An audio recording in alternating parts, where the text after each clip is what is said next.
Assalamualaikum Kang Mas. Saya Azman dari Selangor, Malaysia. Pertanyaan saya minta Kang Mas tolong bagi kepahaman apa maksud hakikat zakat fitrah. Terima kasih Kang Mas, jazakallahu khair. Alhamdulillahirabbil alamin. Bismillahirrahmanirrahim. Asyhadu an la ilaha illallah wa asyhadu anna Muhammadar Rasulullah. Allahumma salli ala sayyidina Muhammad wa ala ali sayyidina Muhammad.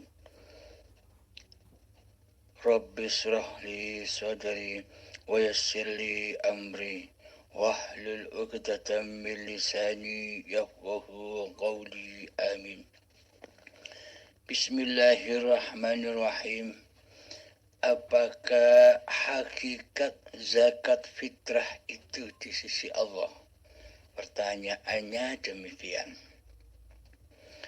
Bismillahirrahmanirrahim. Seluruh umat muslim dan muslimat atau bahkan seluruh manusia itu wajib mengeluarkan zakat fitrah.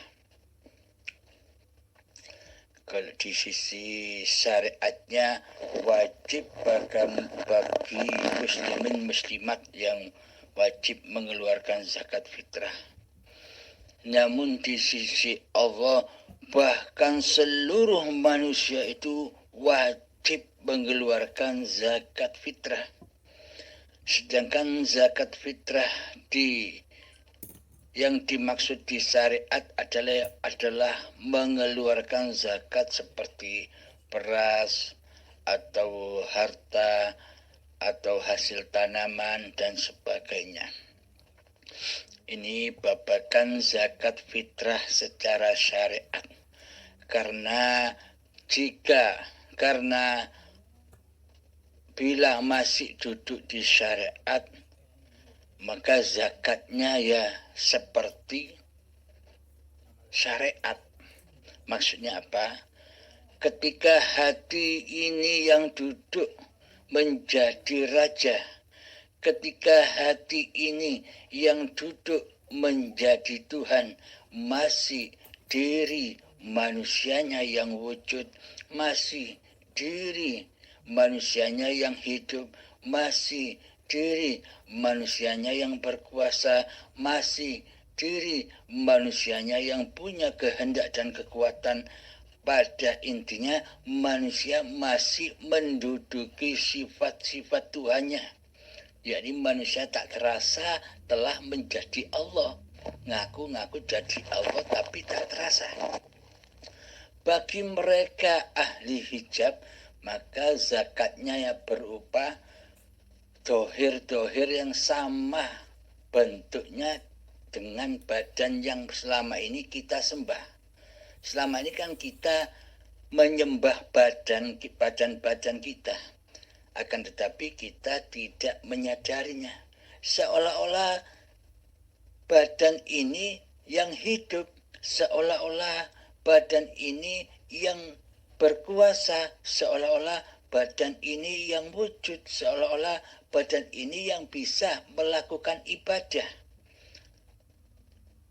Tanpa Allah, seolah-olah badanlah yang kita pertuhankan selama ini.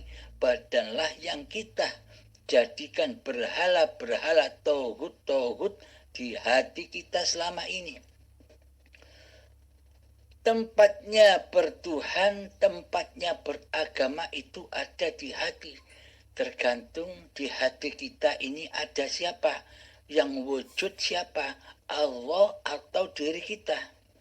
Bila yang wujud di dalam hati kita ini masih manusianya, maka ia wajib membayar zakat.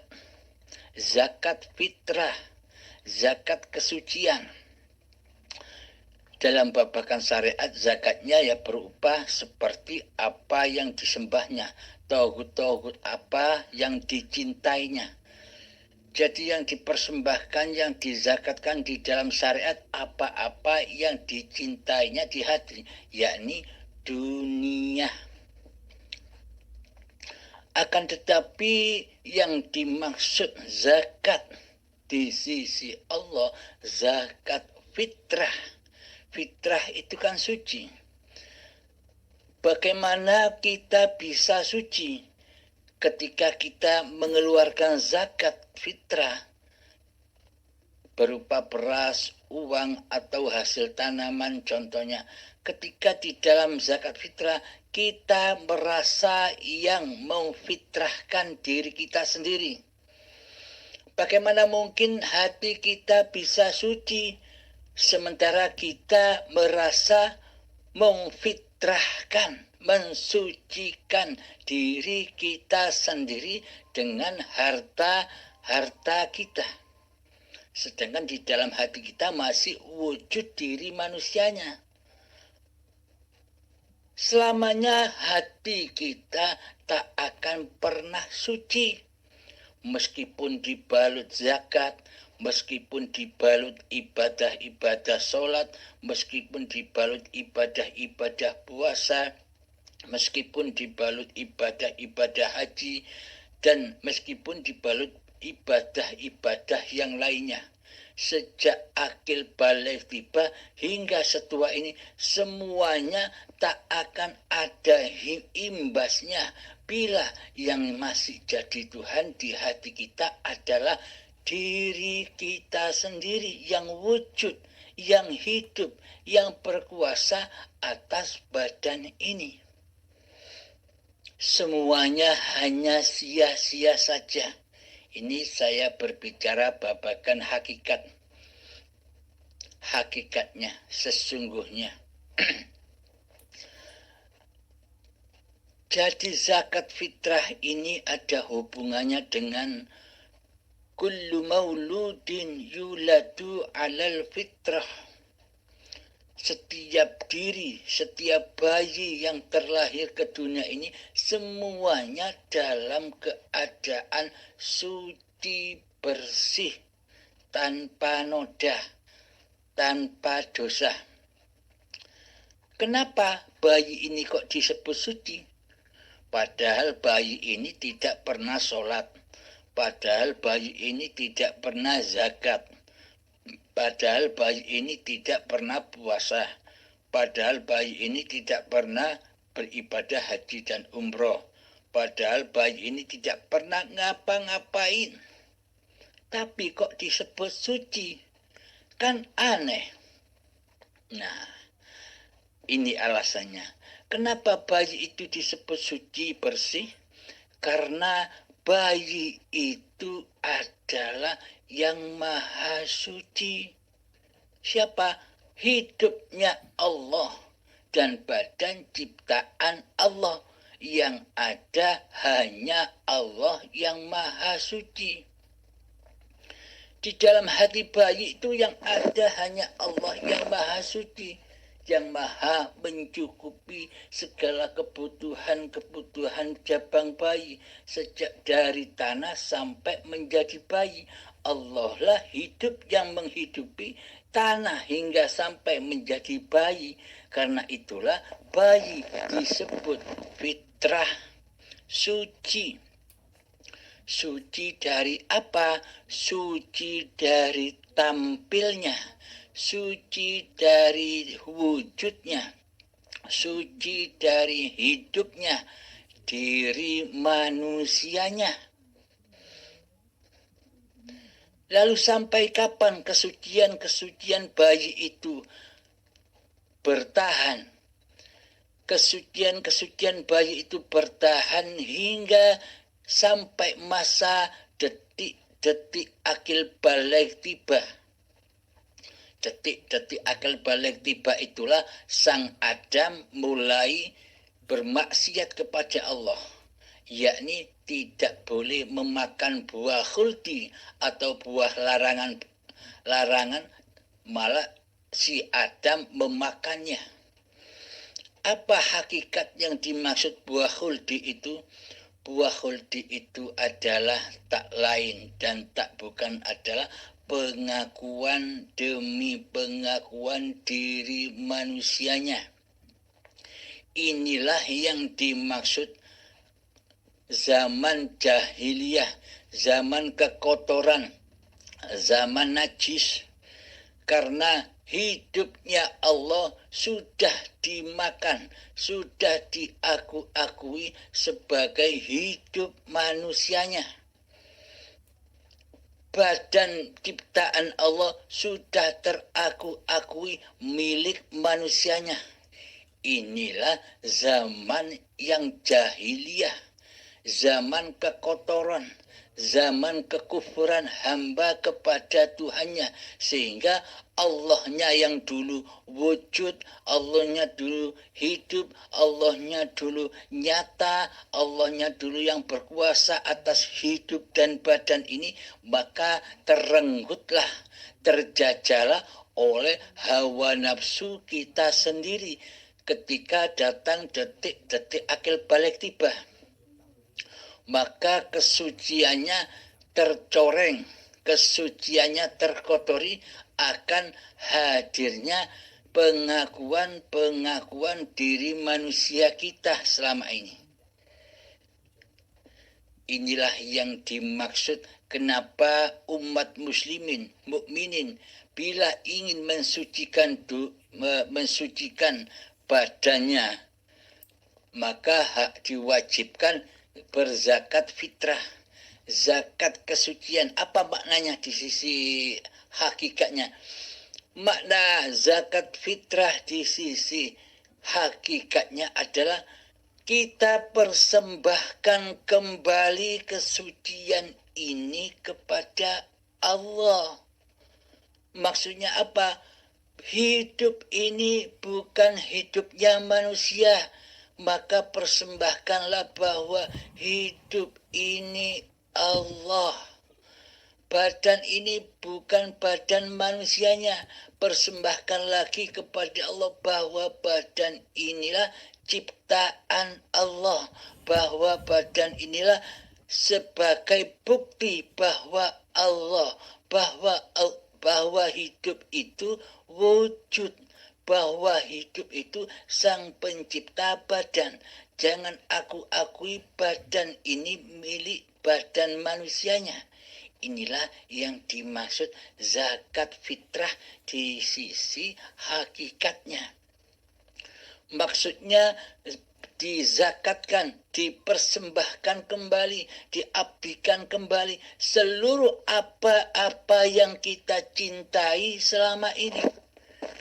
Hidup sudah kita cintai sebagai hidup manusia kita. Badan sudah kita amat cintai sebagai badan milik manusia kita. Ini loh yang dipersembahkan lagi, dizakatkan kembali, diabdikan kembali kepada sang pemiliknya. Siapakah? Allah. Jadi pasrahkan kembali hidup dan badan ini kepada pemiliknya. Di dalam laku hening, laku bertapa, laku kholwat, laku zuhud di dalam hati kita. Inilah yang dimaksud zakat fitrah daripada sudut pandang hakikatnya, mengembalikan keakuan dirinya, mengembalikan hidup ini menjadi hidupnya Allah kembali, mengembalikan kembali bahwa badan ini sudah bukan milik manusianya lagi, karena badan inilah ciptaan Allah, bukan ciptaan manusia. Maka itulah jangan diakui apa-apa yang bukan milik kita. Inilah yang dimaksud zakat fitrah dari sudut pandang hakikatnya. Jadi manusia kemana? Manusia sudah kembali kepada asalnya, kegoibannya, ketiadaannya, kematiannya. Karena untuk bertemu kepada Allah, karena agar kita bisa berzakat fitrah kepada Allah, mensucikan hidup dan badan ini kembali kepada milik Allah, maka manusianya wajib mati dulu. Kalau manusia belum mati, kalau manusia masih merasa bahwa hidup dan badan ini manusianya, maka selamanya tak akan pernah mencapai kesucian. Maka tak akan pernah manusia itu bisa bersahadat, bisa sholat, bisa zakat, bisa puasa, dan bisa haji. Maka dari itu, abdikan kembali apapun yang paling kita cintai. Pertama, hidup. Hidup inilah yang sangat amat kita cintai selama ini. Hidup manusianya. Karena selama ini kita kira bahwa hidup ini hidupnya manusia. Karena selama ini badan ini kita kira bahwa badan ini badan manusianya. Maka dari itu Allah perintah untuk mengembalikan amanah-amanah itu lagi kepada Allah. Saat ini ataupun nanti sama saja. Akan tetapi bedanya, bila saat ini kita berzakat kepada Allah selagi kita masih hidup di dunia ini, maka selamatlah jalan hati kita kepada Allah. Jadi seluruh ibadah sholat di dalamnya maka sampai kepada alam lillahi ta'ala. Bila hidup dan badan ini sudah kita sucikan sekarang.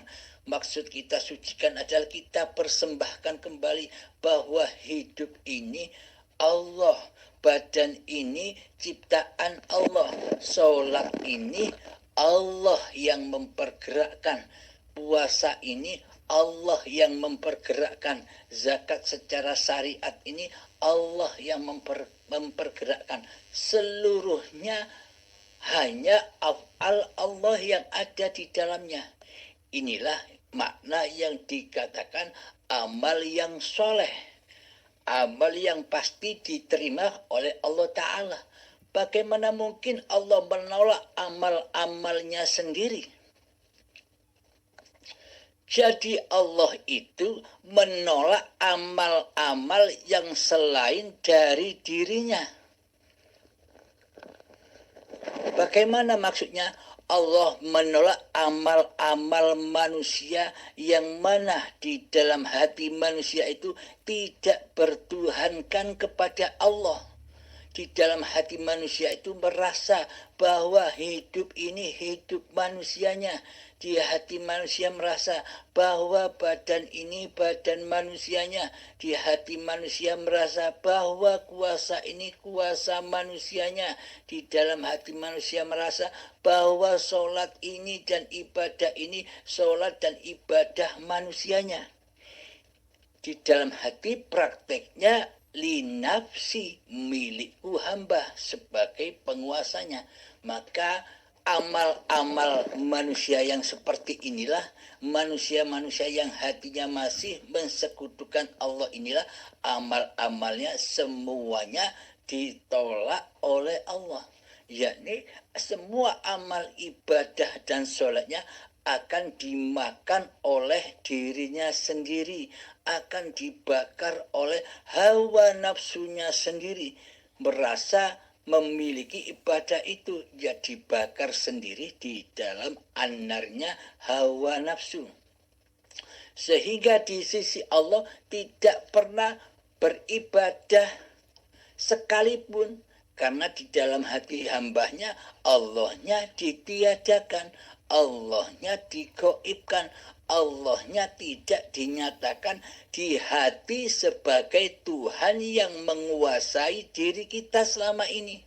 Yang ada di hati, yang wujud di hati sebagai Tuhan adalah diri kita sendiri yang merasa bisa menghidupi dan mendalangi wayang-wayang atau badan-badan ini. Jadi selama ini kita tidak merasa bahwa diri kitalah yang menyerupai Allah, yang ngaku-ngaku jadi Allah selama ini, tapi kita tidak terasa, tapi kita tidak sadar. Kita sudah merampas sifat-sifatnya Allah. Kita sudah merampas kuasanya Allah. Kita sudah merampas wujudullah. Kita sudah merampas hidupnya Allah. Kita sudah merampas ilmunya Allah. Kita sudah merampas penglihatannya Allah. Kita sudah merampas pendengarannya Allah. Kita sudah merampas kalam-kalam Allah, dan kita merampas apa yang dipergerakkan oleh Allah kepada seluruh ciptaannya. Maka dari itulah bertaubatlah kepada Allah lewat zakat fitrah. Zakat fitrah, kembalikan kesucian-kesucian itu kepada Allah yang maha suci. Sucikanlah bahwa hidup ini bukan hidupnya manusia. Sucikan kembali bahwa hidup ini Allah. Sucikanlah badan ini kembali. Fitrahkanlah badan ini kembali. Persembahkanlah badan ini kembali, bahwa badan ini bukan badan milik manusianya. Badan ini milik Allah sebagai penciptanya. Inilah yang harus kita terapkan, yang harus kita nyatakan di dalam hati kita lewat latih zuhud hening atau khalwat di dalam hati kita. Hati kita inilah yang dimaksud Rasulullah adalah gua khiroknya. Seluruh manusia ada di hati. Tergantung hatinya. Allah hanya memandang hati, bukan memandang lakunya dohir. Tergantung hati manusianya, di dalam gua khiro manusianya bertemu Tuhannya atau bertemu dengan diri dan dunia. Bila di dalam gua khiro, di dalam hatinya yang wujud, yang nyata, yang hidup diri manusianya, maka selamanya manusia itu tidak akan bisa pernah menyembah Allah kecuali hidup di dalam kekufuran. Meskipun kelihatannya badan-badan itu beribadah, meskipun sepertinya seolah-olah badan itu menyembah kepada Allah, seolah-olah saja gambarnya badan saja, akan tetapi hatinya masih ingkar kepada penciptanya. Hatinya masih belum rela dan ridho mempersembahkan kembali kesucian hidup dan kesucian badan yang selama ini kita akui sebagai milik kita. Inilah yang dimaksud zakat fitrah, zakat pensucian. Kembalikan hidup dan badan ini suci kembali seperti layaknya bayi dulu. Inilah yang dimaksud rukun iman. Rukun imannya hamba Allah, rukun imannya Abdullah. Sedangkan rukun-rukun iman yang ada di syariat itu masih lambang-lambang saja, belum menyentuh yang sesungguhnya, belum menyentuh yang hakikatnya. Maka dari itu janganlah berhenti pada syariat-syariat saja. Lanjutkan perjalanan kita semua menuju torekohnya, menuju hakikatnya, dan sampailah kita semua kepada ma'rifatnya. Dengan kita melakukan zakat fitrah secara hakikatnya, maka masuklah kita sudah melintasi alam musyahadah. Maksudnya disitulah tempatnya syahadat, disitulah tempatnya sholat, disitulah tempatnya zakat, disitulah tempatnya berpuasa, disitulah tempatnya haji yang suci. Labbaik Allahumma labbaik, labbaik la syarika laka labbaik.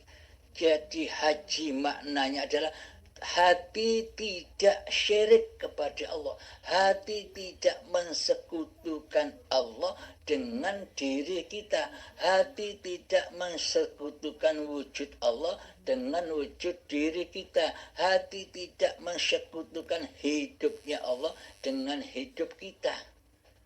Inilah yang dimaksud kesucian kembali seperti kullu mauludin yuladu alal fitrah. Jika kita sudah melaksanakan yang sedemikian ini, maka kembalilah kita ke alam fitrah. Idul Fitri, alam kemenangan di sisi yang maha suci. Jadi perjalanan manusia dari bayi kembali menjadi bayi, dari suci kembali menjadi suci. Alhamdulillahirabbil alamin. Semoga bisa dipahami, Kang Mas. Semoga kita semua dapat bimbingan dan ridho dari Allah agar hati kita bisa menerima apa yang sudah dipaparkan. Akhirul kalam. Assalamualaikum warahmatullahi wabarakatuh. Alhamdulillah Kang Mas. Assalamualaikum warahmatullahi ta'ala wabarakatuh. Waalaikumsalam warahmatullahi ta'ala wabarakatuh Kang Mas. Syukur Alhamdulillah. Yang saya masih tercari-cari sekarang ni, nak jadikan hati itu Allah. Nak hilangkan rasa jasad tu aku tu. Bila Kang Mas ada masa, Kang Mas beri kefahaman pada saya lagi ya. InsyaAllah. Inggih, sama-sama Kang Mas. Salam kenal juga dari Indonesia. Assalamualaikum warahmatullahi wabarakatuh. Waalaikumsalam warahmatullahi wabarakatuh Kang Mas. Kang Mas di Indonesia di mana ya? InsyaAllah boleh dikatakan hari-hari saya tengok dan perhatikan serta dengar radio Kang Mas. Setiap ada yang baru saya mesti dengar. InsyaAllah.